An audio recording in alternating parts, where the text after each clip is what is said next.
العب العب العب. العب العب یعنی کہ کھیلو، پلے. ٹھیک ہے، اس ایک لفظ کے آج میں 4 جملے بناؤں گا اور ساتھ تھوڑی سی شعر و شاعری بھی ہوگی. ٹھیک ہے، لا تلعب یعنی کہ مت کھیلو، ڈونٹ پلے، ایک ہو گیا. دوسرا لا تلعب بالجوال یعنی کہ اکثر سعودی جب بیٹھے ہوتے ہیں ان کے بچے جب موبائل سے کھیل رہے ہوتے ہیں تو وہ یہ لفظ بولتے ہیں، لا تلعب بالجوال. ٹھیک ہے نا، یعنی کہ موبائل کے ساتھ مت کھیلو، ڈونٹ پلے وتھ موبائل.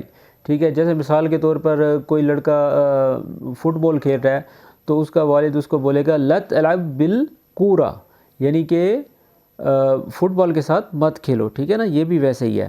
اور اچھا ایک اور چیز آپ کو میں بتا دوں کہ مثال کے طور پہ اگر آپ نے کسی کو کہنا ہے نا کہ میرے جذبات کے ساتھ مت کھیلو تو آپ عربک میں بولیں گے لا تلعب بالمشاعر.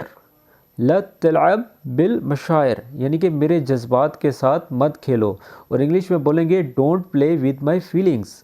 ٹھیک ہے، ابھی ایک چھوٹا سا جملہ سنواتا ہوں آپ کو، اس کے بعد پھر میں آپ کو ایکسپلین کروں گا. پہلے یہ جملہ سنیں. جرح المشاعر لا ينسى. جرح المشاعر لا ينسى. اس نے کہا جرح المشاعر لا ينسى. جرح المشاعر لا ينسى یعنی کہ جو جرح بولتے ہیں چوٹ کو، جذبات کی جو چوٹیں ہوتی ہیں کبھی نہیں بھولتی.